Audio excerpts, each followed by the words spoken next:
Here's a creationist from PragerU to try to convince you that intelligent design is scientific.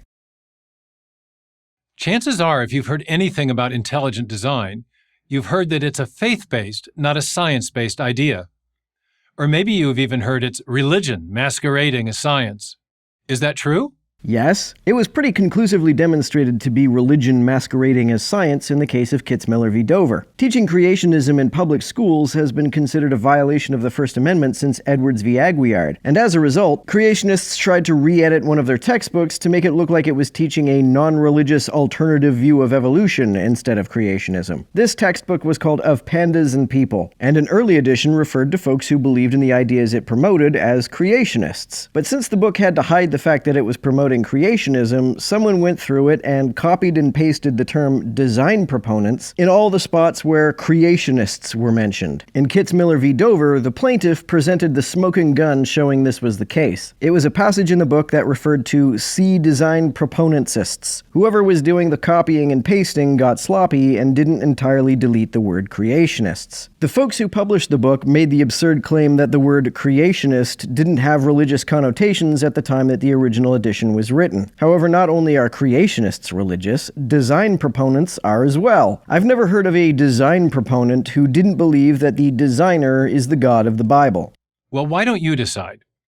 According to evolutionary biologists, such as Richard Dawkins of Oxford University, living systems give the appearance of having been designed for a purpose.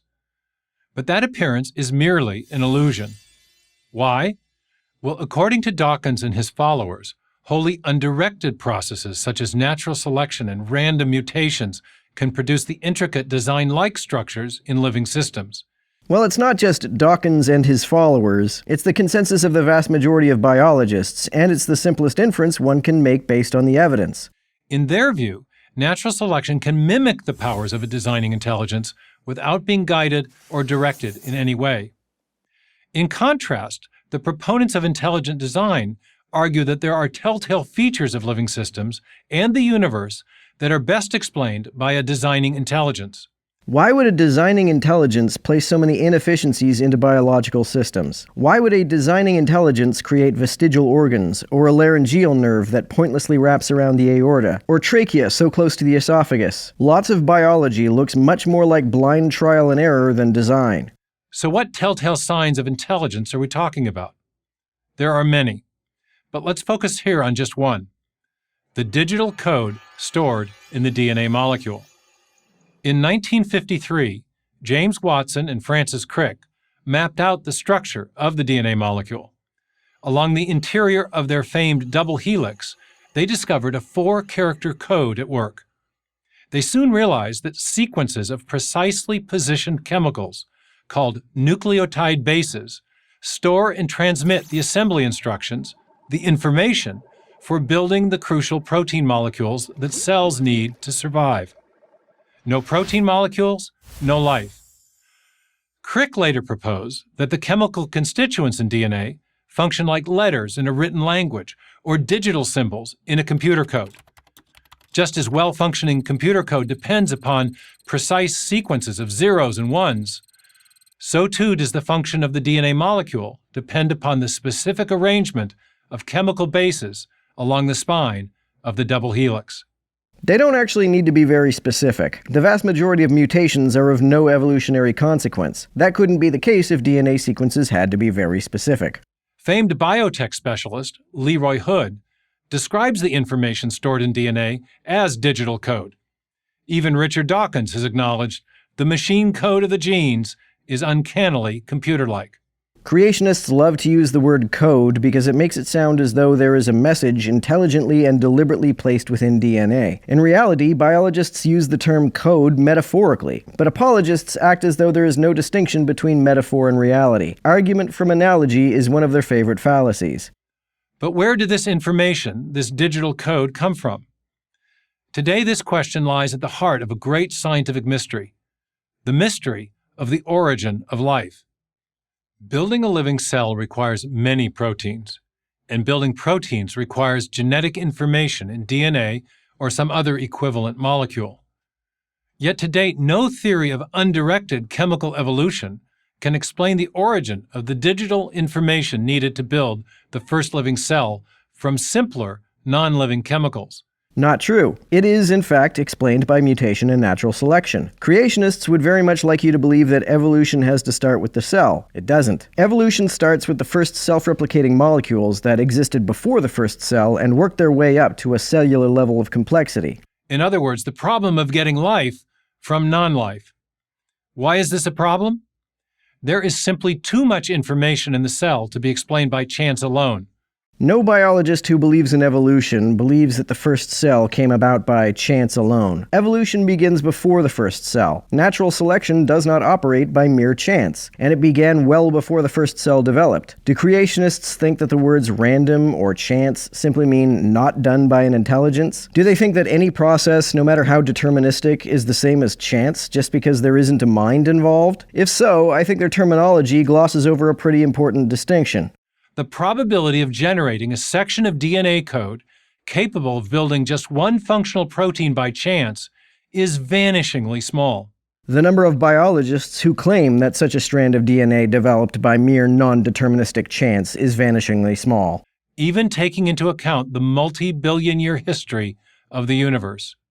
And even the simplest living cells require hundreds of proteins. But the simplest molecules which are subject to mutation and natural selection do not. Thus, the given enough time, anything is possible argument no longer works. Origin of life researchers agree. The chance hypothesis has failed. Chemistry doesn't help us either. Unlike basic chemical compounds, like a crystal of salt, the chemical letters in the DNA message do not arrange themselves as a result of mutual attraction. They don't arrange as solely the result of mutual attraction. Obviously, the electromagnetic force plays a role, but so does natural selection. Saying otherwise would be like saying that the message in a newspaper headline could spontaneously emerge because of the way ink sticks to paper. Who is arguing that they spontaneously emerge? They emerge through mutation and natural selection is not spontaneous, it is deterministic. Clearly something else is at work. In this case, a newspaper editor. Yet proponents of intelligent design do not argue for the theory because all these other theories, chance, chemical laws, or some combination, have failed. How have they failed? You haven't demonstrated that mutation and natural selection fails to explain life. Instead, they argue for intelligent design because our uniform and repeated experience, the basis of all scientific reasoning, shows that systems with digital information invariably arise from intelligence.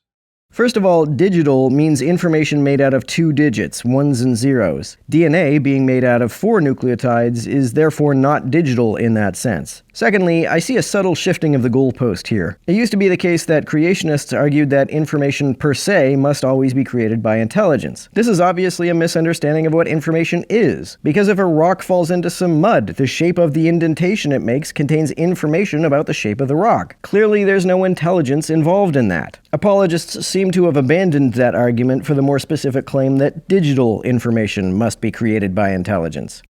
DNA functions like a software program. We know from experience that software comes from programmers.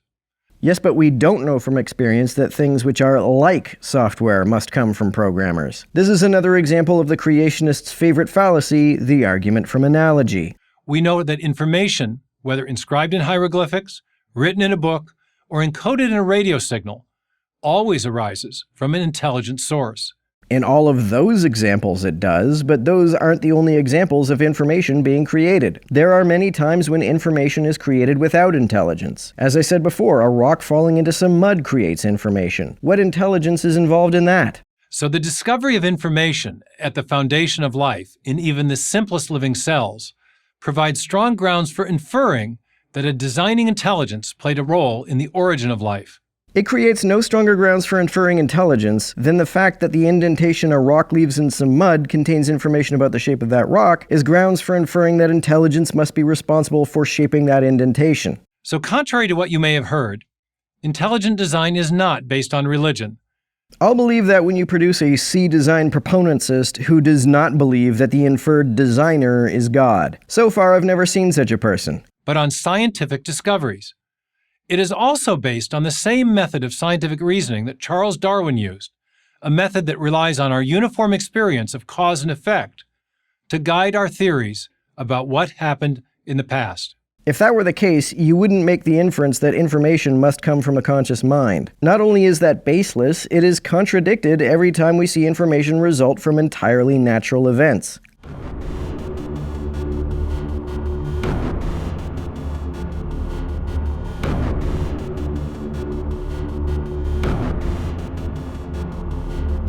To everyone who helps me out on Patreon, you're a big help. Thanks so much.